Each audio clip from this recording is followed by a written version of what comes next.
la femme, c'est un agent potentiel de développement. La femme est une partie importante de l'humanité. L'avenir du Gabon avec des femmes, je crois qu'il y a un espoir.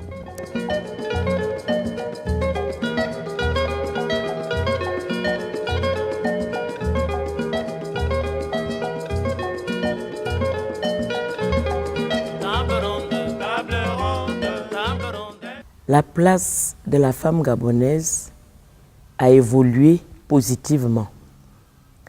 Parce que si nous pouvons prendre 3 grandes étapes, l'étape typiquement traditionnelle, l'étape coloniale et l'étape après les indépendances, nous voyons vraiment qu'il y a eu une évolution.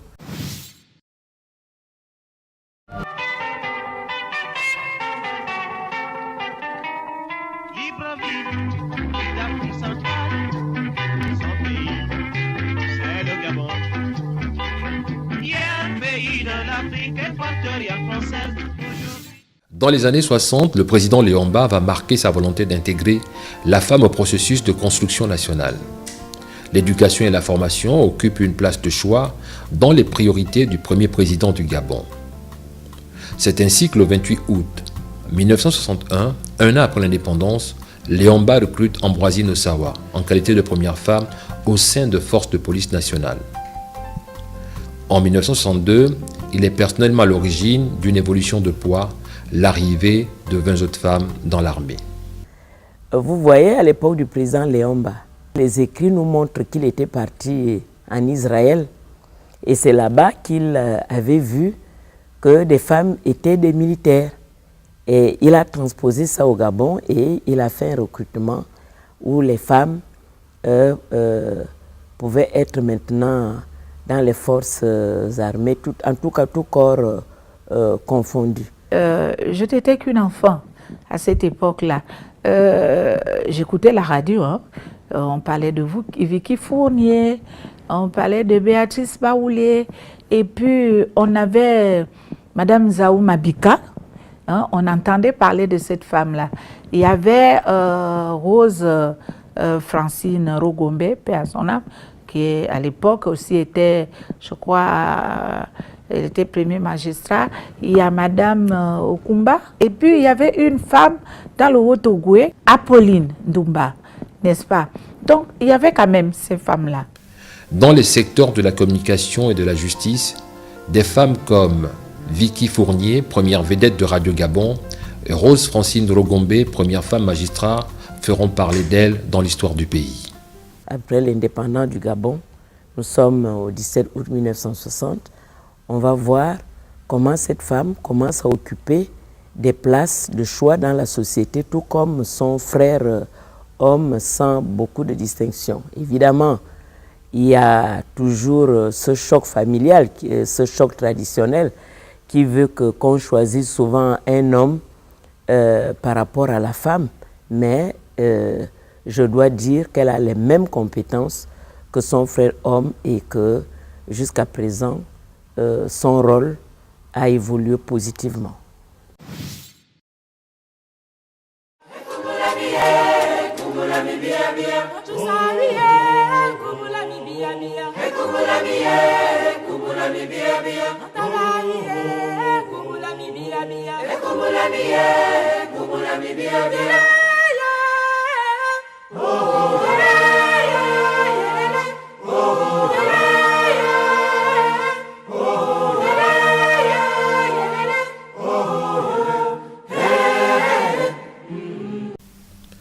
À son arrivée au pouvoir, en 1967, le président de la République, Albert Bernard Bongo, devenu plus tard Omar Bongo Ondimba, s'inscrit dans la même volonté politique que son prédécesseur, celui de promouvoir la femme dans le processus de développement du pays. Il est convaincu des qualités intrinsèques de celle-ci. C'est pourquoi, en février 1972, il crée l'Union des femmes du Parti démocratique gabonais et nomme à sa tête une institutrice, Anne-Marie Bouma. Puis, le 1er juillet 1974, lors du 3e remaniement ministériel de l'année, 2 femmes font leur entrée au gouvernement. Agnès Nyarinkogué, haut-commissaire auprès du ministre d'État chargé des Affaires sociales, des anciens combattants et victimes de guerre, et Jeanne Zao Mabika, haut-commissaire à la promotion féminine. C'est le président Bongo, je pense que c'est lui qui fait en sorte que les femmes entrent pour la première fois au gouvernement. Alors, qu'est-ce que cela prouve? Cela prouve tout simplement qu'elle peut jouer tous les rôles que son frère homme joue, sans aucune distinction. Pour le président Omar Bongo Ondimba, le Gabon a besoin de toutes ses forces vives pour répondre aux défis du millénaire. C'est ainsi que le pays a connu un fort taux de scolarisation de la jeune fille. Les initiatives se sont multipliées, proposant des offres d'apprentissage à la femme, quel que soit son âge. Je voudrais d'abord reconnaître les efforts des autorités publiques gabonaises qui n'ont jamais marginalisé la jeune fille. C'est une chance pour notre pays. L'école est obligatoire pour les jeunes filles comme pour les jeunes garçons, et cela depuis 1960.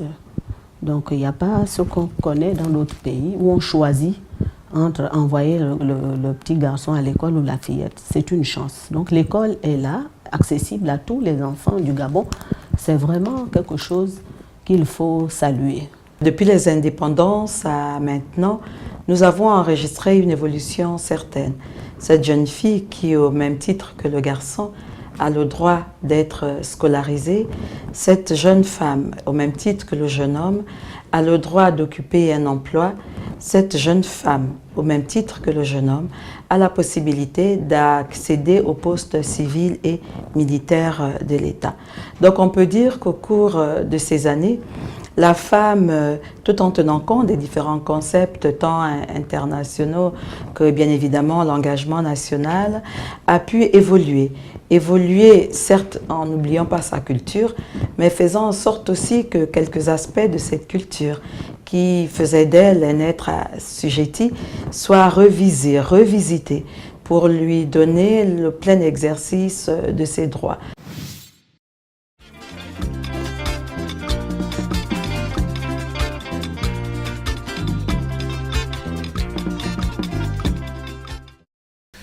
Dans les années 80-90, le Gabon s'est doté progressivement de législation propre.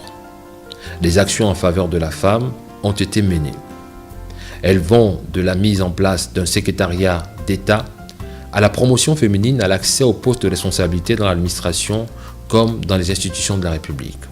On voit des gouvernements où il y a maintenant plus de 5 femmes, plus de 6 femmes, et je pense qu'avant même de mourir, il avait fait en sorte qu'il y ait plus de 12 femmes. Je me souviens d'un gouvernement où il y avait eu plus de 12 femmes.